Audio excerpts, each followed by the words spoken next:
Bulabinak, and welcome to this week's program of Speak Your Mind. Certainly hope that, we're glad that you're joining us today, and on behalf of the producers and the team here at Gold FM and the team of Speak Your Mind as well, we appreciate your company. We also like to welcome the viewers who are watching us on the delayed coverage at FBC TV.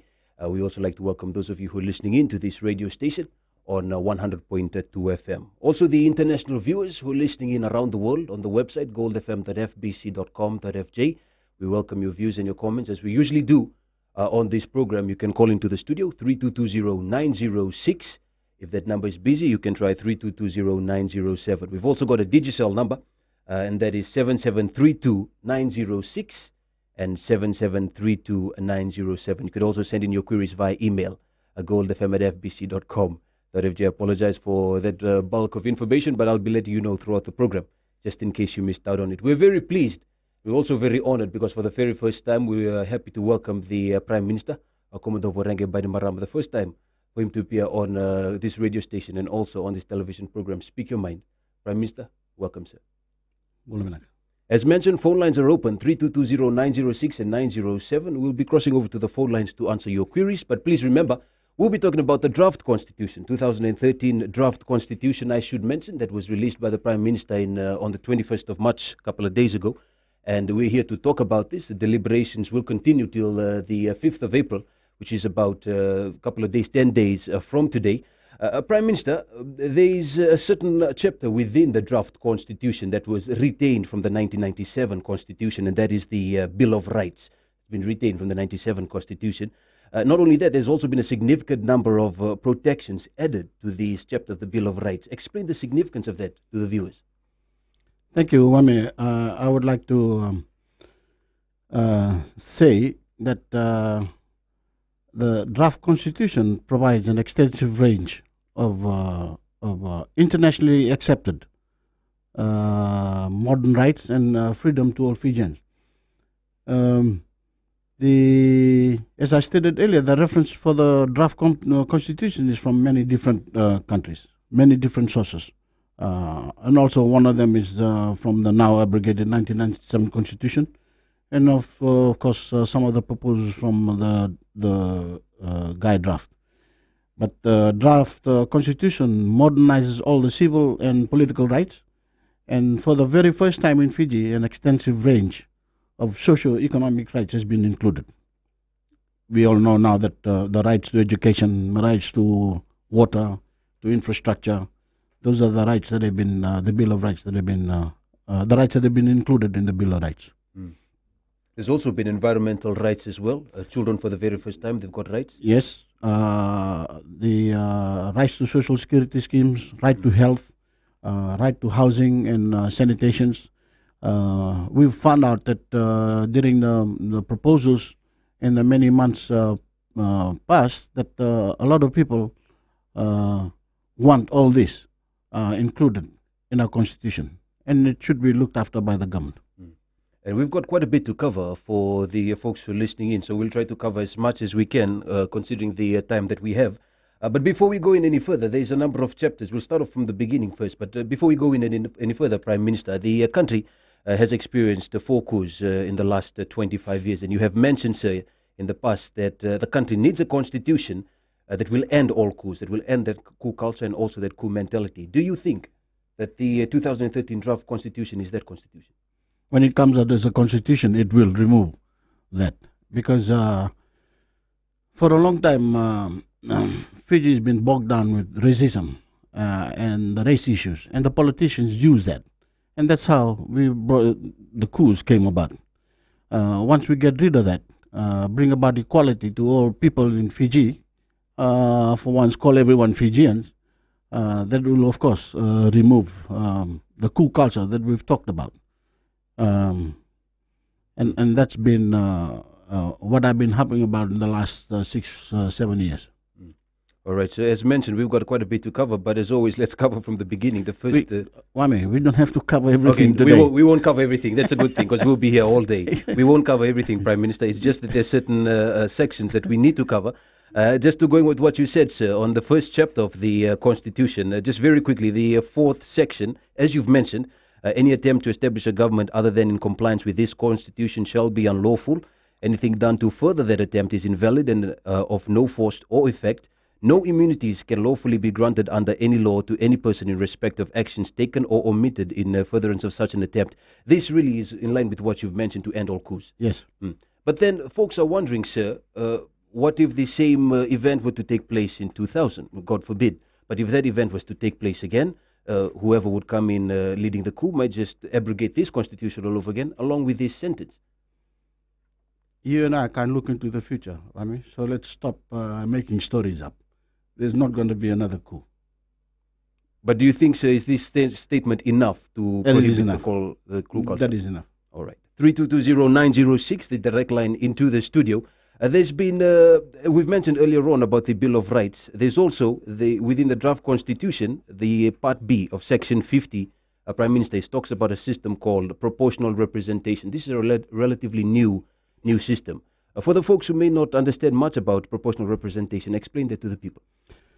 The proportional representation, the draft constitution proposes an open list, an open list system of proportional representation through a multi-member constituency, which means voters will choose individual candidates without simply choosing the political party. Individual candidates. Individual candidates.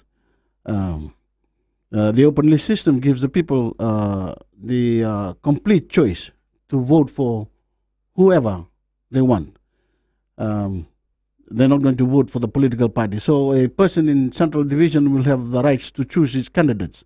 They can choose those 18 people from many different parties, or from one party if they want. But this also gives the women and the youth an opportunity to get into parliament, because I'm sure the political parties will have them standing in the political parties to attract the voters. The youth can now stand. The youth can stand. The youth can stand. Of course, if you're over 18. Of course, if you're over 18.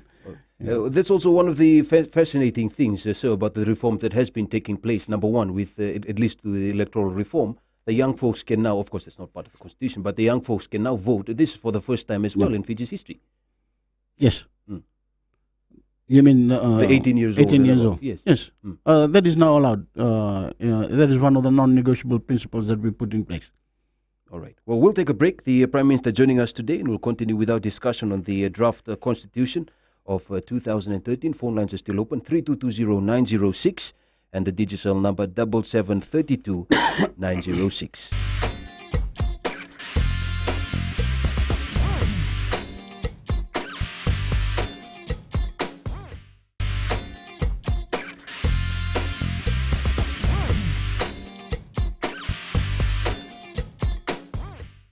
Welcome back to Speak Your Mind. The Prime Minister, Commodore Voreqe Bainimarama, joining us on the program today. 3220906, direct line into the Gold FM studio, as well as 7732 the digital number. So we'll just cross over to the phone lines. We've got, I understand, Lily from Suva on line 9. Lily, mbula binaka to you.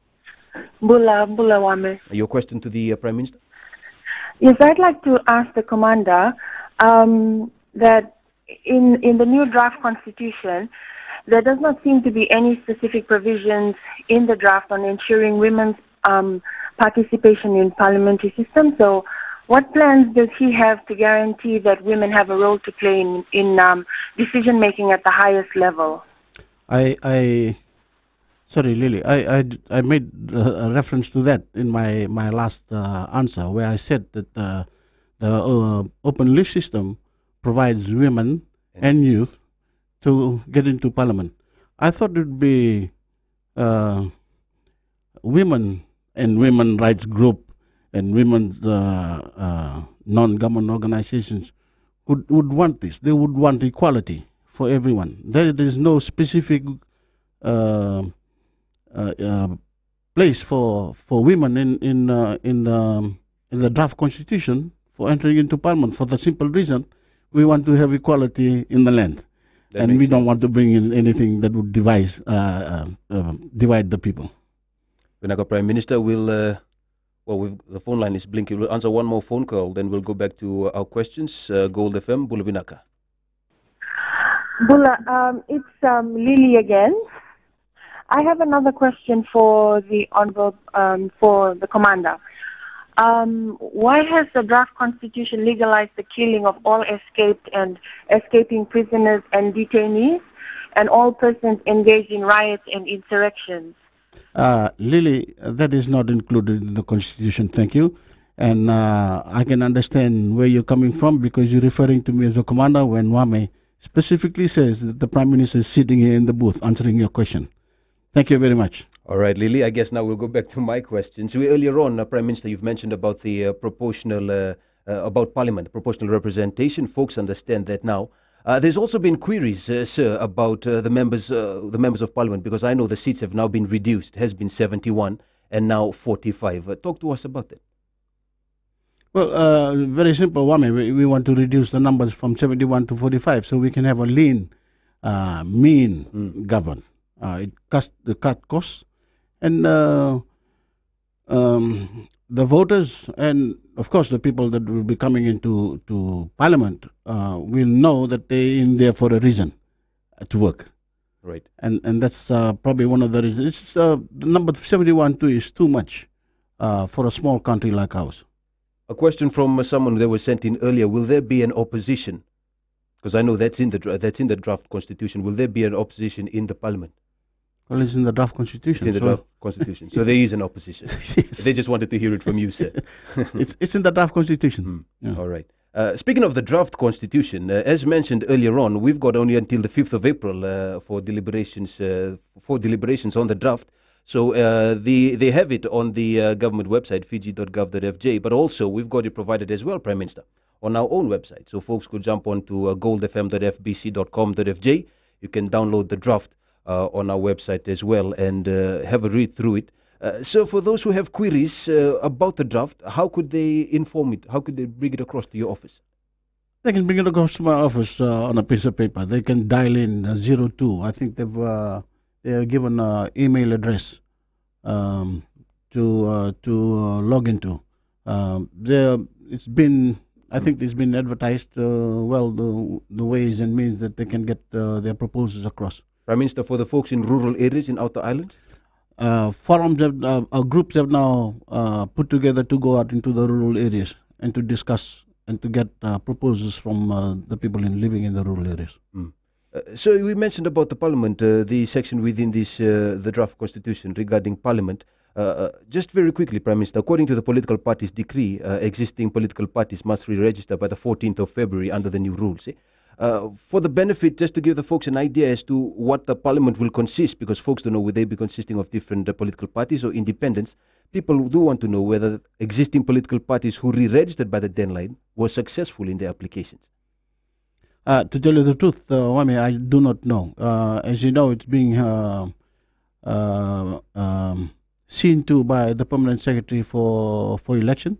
He's looking at the registering of parties. As we all understand, there's been a bit of fraud, and when that is settled, we will know the outcome. All right. We'll now look very quickly and just very briefly at Section 82 of the Draft Constitution 2013, just having a read through just briefly on what the Draft Constitution says. And this deals with the appointment of the President. Also, the terms of appointment is completely different, sir, from the terms that has been stipulated in the now suspended 97 Constitution, where usually the GCC will be appointing the President, GCC which is now abolished. What are the terms of appointment of the President according to the 2013 Draft Constitution? What is according to the draft constitution? It says that the Parliament will now appoint the President. Yes.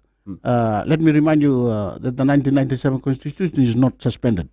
It is abrogated and is no longer in force. So, since 2009. So, we should not be discussing anything in the 1997 Constitution. But the Parliament shall appoint a President.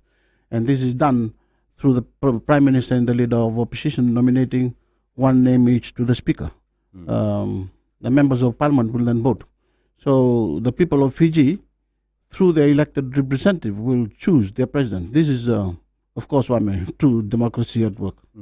And this for the very first time, Prime Minister, because in the past, in order to be a president, you'll have to be a chief. Now, for the first time, that is not a requirement. No. So, just for example's sake, if a Indo-Fijian woman or a Fijian woman of Indian descent meets the criteria within that chapter, for the office of the president, can she become the president? Anyone can become president, as long as it's nominated by the Prime Minister and the leader of the opposition, of course.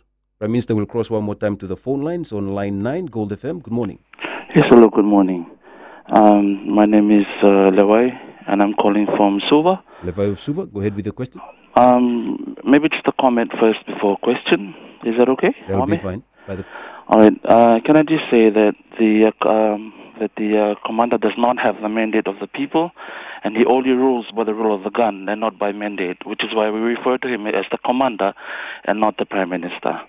And my question would be, why is it that you say that this coup will end all coups, or this constitution will end all coups, when clearly you are trying to safeguard your own interests with the amnesty provisions? If you were really honest about your reason of taking over government and that this will end all coups, you would not, you would be open to the scrutiny of the courts, when clearly for so many years we haven't had a free media, we haven't had a judicial system that is open and accountable. So how then can the commander say that this coup will end all coups, when clearly in the draft constitution, which we all know will get passed anyway, no matter what people say, all right. I think we understand your question, Levi. That's rather a direct question, Prime Minister. I don't know. It's nothing to. It's not referring to the constitution. It's referring to the way things have happened in the past. So really, I really don't want to discuss anything of them. All right. Well, on that note, we'll take a break and we'll come back with more on Speak Your Mind.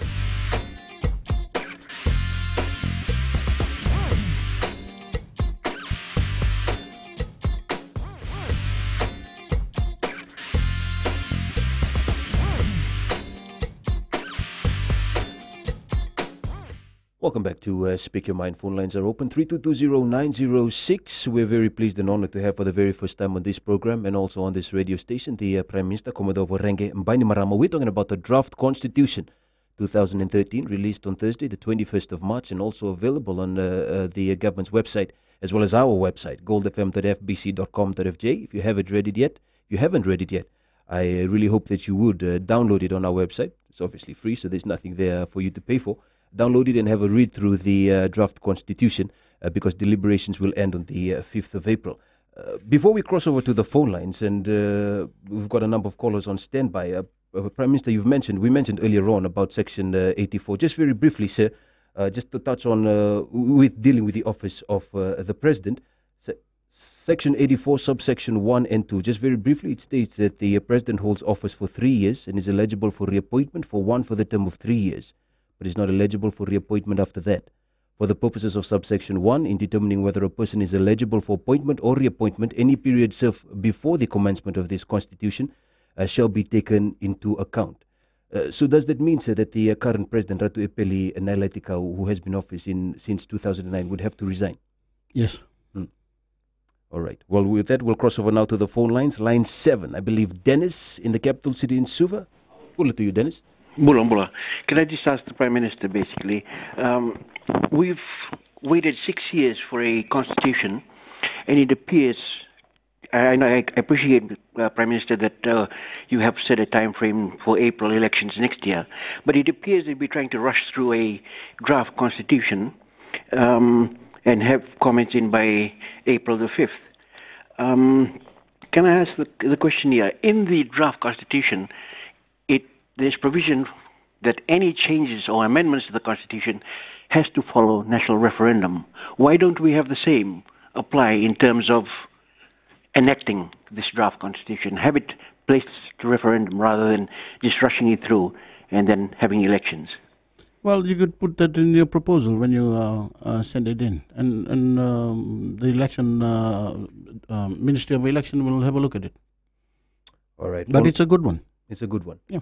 There you go. Well, one more phone call before we go back to our questions. Gold FM Bula. Yeah, Bula. Just give me your first name, sir. Yes, my name is Champak. Mm-hmm. I'm calling from Suva, Samambula. I just have a very simple question, or rather more of a suggestion for the Prime Minister. It took a long while to to create this draft constitution, why don't we take a little bit more time to deliberate and get people's feedback in a proper manner and have it debated properly, rather than giving the people of Fiji only a couple of weeks. What I'm trying to say, instead of it being seen as the constitution being shoved down the throat of the people, let's get the people's mandate on this. Prime Minister? Well, for one thing, when you put in your proposal, that is your mandate to have changes to the constitution if you want. But as I said in the last from the last questionnaire, it's a good proposal. We'll think about it. Still on the Section 84 of the draft constitution, dealing with the office of the president, sir, there is no vice president within the draft constitution of 2013. None. Why? We have not had a vice president since 2007. The government has not broken down. There is no need to have a vice president, since in the president's absence, the chief justice can do the work.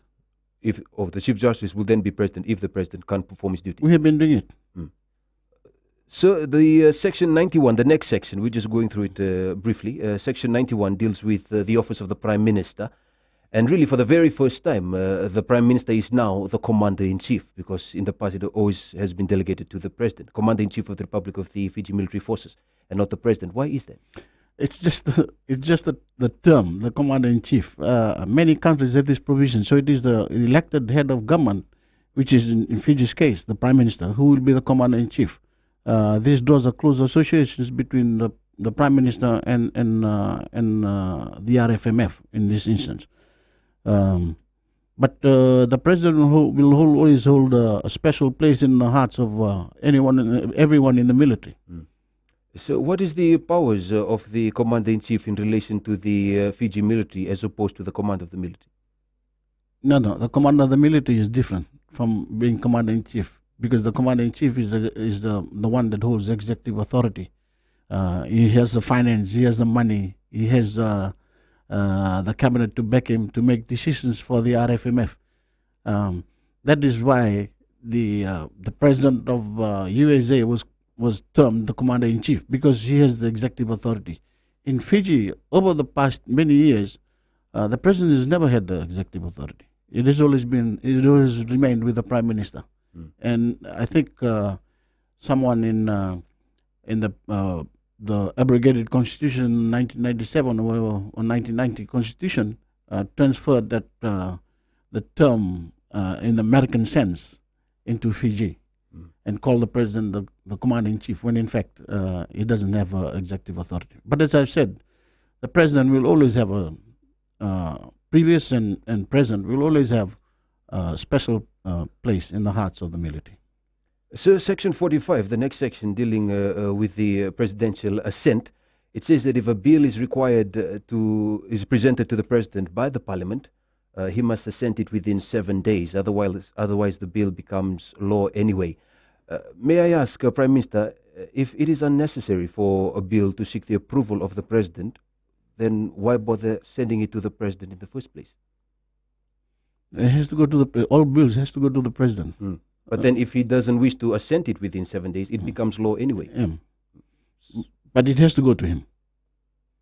May I then ask, sir, if the president is no longer the Commander-in-Chief and he cannot assent the bill, if he can or cannot, it doesn't matter, the bill becomes law anyway. For the benefit of the people who are interested, what then is the role of the president according to the draft constitution? Well, he is a ceremonial head of the government of Fiji. And of course he assents the bill, and if he doesn't assent the bill, then it becomes law. But he's got his responsibilities as well. We'll cross over one more time to the phone lines. Phone line number 9, Gold FM. All right, sir. I would ask if you could just kindly put down the volume of your radio. We're getting quite a lot of feedback. Bula to you. Yeah, Bula to the Prime Minister. Just want to see for chapter 10 in immunity. Come again, sir? Chapter 10 for the immunity on the draft constitution, or yes. 152. Over there, it's written down there, Chapter 14 of the Constitution of 1990 continues in force in accordance with the tenor and the immunity granted in Chapter 14 of the Constitution of 1990 shall continue. Right. You want clarification on that? Constitution, the 1990, it's still in force with this one? Yes, the draft constitution says it. Has that answered your question, sir? Hello. Hello. Has that been clarified? The Prime Minister said yes. It's the draft constitution says it. Oh, the draft constitution is still now. Oh, thank you, Wame. Not a problem. We'll open up the phone lines one more time. 3220-906. The Prime Minister, Commodore Voreqe Bainimarama, joining us today, talking about the draft constitution 2013. Please remember, we've been stressing this for the past couple of days on this radio station, that it's available for download on our website. So you can download it today. The website is goldfm.fbc.com.fj. We'll take a break. We'll come back with more on Speak Your Mind.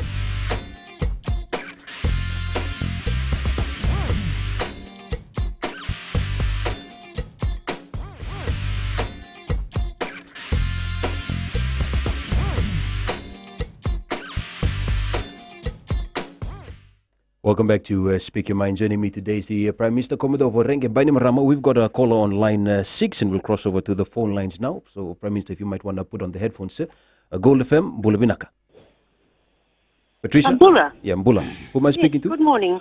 I'd just like to say, first of all, that thank you very much to the Prime Minister and the Military Council for their veracity and integrity in taking us forward and building a good future for us. And there's putting with the state and secular, the state being secular and having nothing to do with religion. I think that schools, the education system, should also follow the same line. And, well, I'd like to end with somebody said political change accomplishes nothing.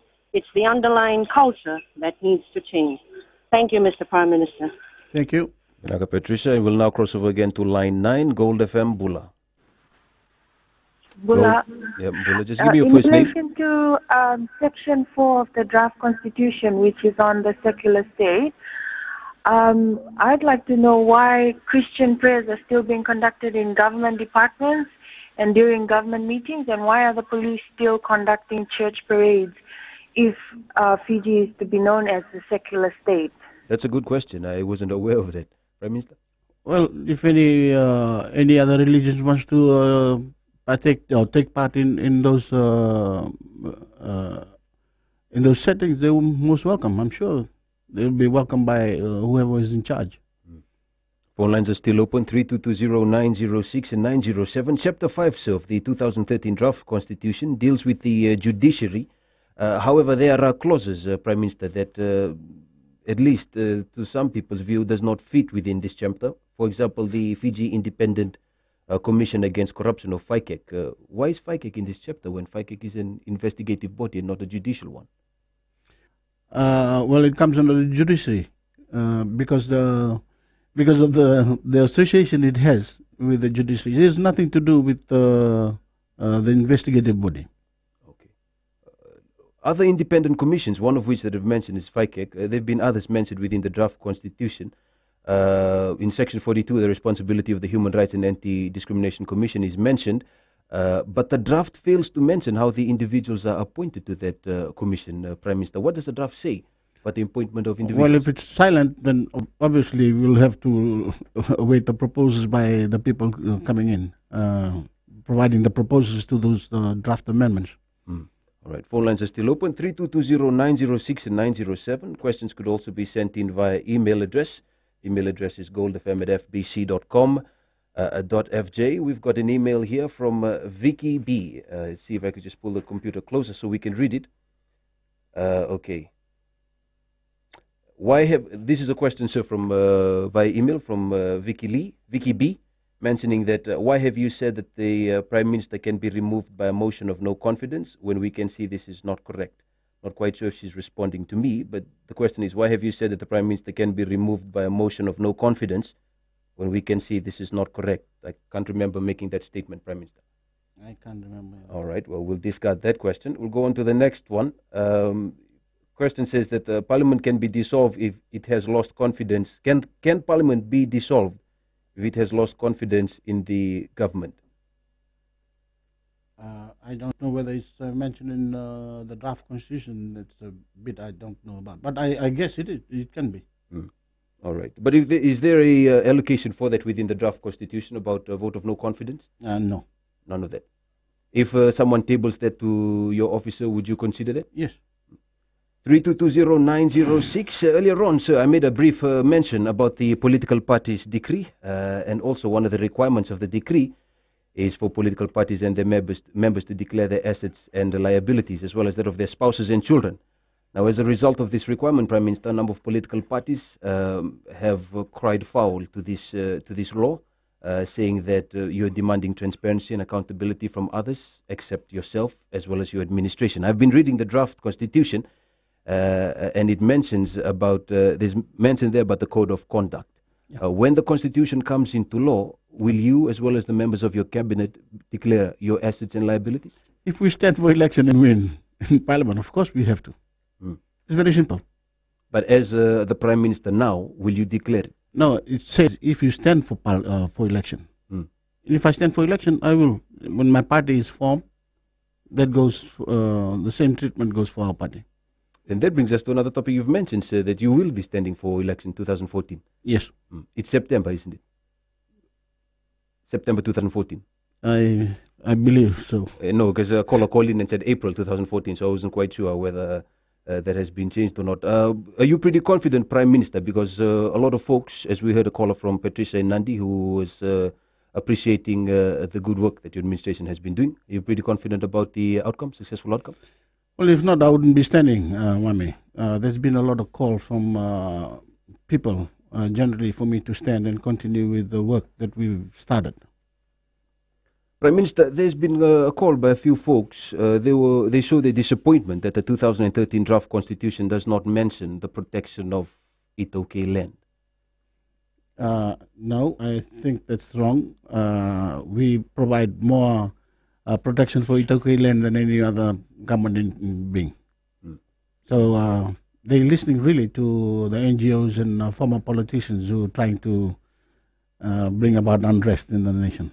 All right. I don't think you should worry too much about Itoke land. That is still protected. That is still protected. 3220906. Before we take a break, we'll take another caller on line 7, Gold FM Bula. Hello. Bula Binaka, your first name and where you're calling from? My name is Luisa. Luisa? I'm calling from Suva. Luisa of Suva, your question for the Prime Minister?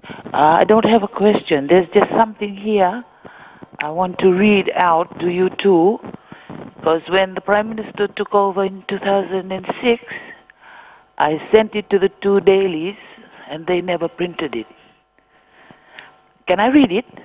If it's okay with the Prime Minister. Go ahead. Go ahead. Okay. Here it goes. Frank the man, I bet you can. Wipe out corruption that has crippled our land, especially by those who are committing scam after scam. Never too late to shut the gates and open it again to a new beginning. So the struggling man will make ends meet and the corrupt will get flushed off their high seats. So that the roads will be better off and there will be abundance of water from our depths. The health system to flourish, education to be a priority for our leaders of tomorrow. Remember your promise to the people that all are equal no matter how little. Race, gender or color, together as one, we represent a large number. For our beloved country Fiji, a place of bliss for all to see. I pray to God that He will give you wisdom to guide and protect you through these trying times. Because I know, Frank, that you are the man. No matter how tough, I know you can. Thank you, Mr. Prime Minister and Wame. It's not often that we hear poetry being recited to us, Prime Minister. Very nice. And on that note, we'll take a break. We'll come back with the final segment of Speak Your Mind right here on Gold.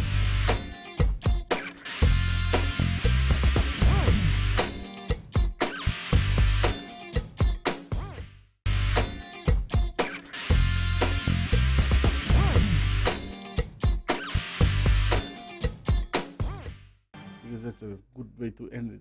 It is. We should probably end it that way. With every segment, just have a poem recited. Welcome back to Speak Your Mind. Joining us today is the Honorable Prime Minister, Commodore Voreqe Bainimarama. And this is the really final segment to this exclusive Speak Your Mind program. We are very appreciative that the Prime Minister has taken the time to speak to us today. Phone lines are still open. This is the last opportunity you have. It's not every day that you'll have the Prime Minister sitting here. So since he is here, pick up that phone. If you have a query relating to the Draft Constitution 2013, call us up now, 3220906. If you have a Digicel phone, we've also got a Digicel line, that's 7732-906. If you haven't read the Draft Constitution 2013, please do. It is extremely important that you read and understand it, because when it is made law, it will be the foundation of our country. And also it will outline our rights as citizens. So download it today on our website, goldfm.fbc.com.fj. We've got one more caller, Prime Minister, before we call it a day. We'll cross over now to the phone lines. Line 9, Gold FM, Bula. This is Tura, calling from Sova. Just with regards to the comments that were made on corruption, let me just bring to light the open budget survey that was held globally. All right, we're going to have to drop that call. We were talking about the Draft Constitution 2013. This is really the first time in history, Prime Minister, that the people of this country having a say on the Constitution. Yes. Usually, I've noticed a number of everyday hardworking Fijians don't really understand the significance of reading the Constitution, understanding it, and contacting your office or the office of, your office in terms of if they want a certain clauses highlighted. If you will, take the final few minutes that we have left, just encourage the viewers, the listeners, the Fijian public, how important it is to download and understand the Constitution. Thank you, Wame. As you've stated, this is the first time it has gone to the nation, a nationwide discussion on the draft constitution. And constitution in the previous constitution were done by the elites. Not many people knew what the constitution was, and all of a sudden it's there in front of us. The rural people didn't know how the composition of the constitution came about, who took part in it, what's in the constitution, how can they be part of that constitution. So, and that is why we decided from the initial stage to take it out to the public, get it out to the people, so that we can have their mandate in what needs to go into our constitution. But people should have a good look at this constitution, have a good read of the draft, and bring in the proposals through the means available, and we will have a look at those proposals. And if they're good enough, we'll put them in. We'll include them in the draft constitution. All right, and this will continue only until the 5th of April. Until the 5th of April. But then there had been proposals, as you know, for an extension. We'll have a look at that. All right. Well, there you have it, ladies and gentlemen. Draft Constitution of Fiji, available online now on goldfm.fbc.com.fj. We wish to thank once again the Prime Minister for availing himself to sitting with us today and chatting with us about the Draft Constitution. Commodore Voreqe Bainimarama. Prime Minister, many thanks. Thank you. And on that note, we wrap up this week's program of Speak Your Mind. I'm Wame Valentine. Until next week, bye for now.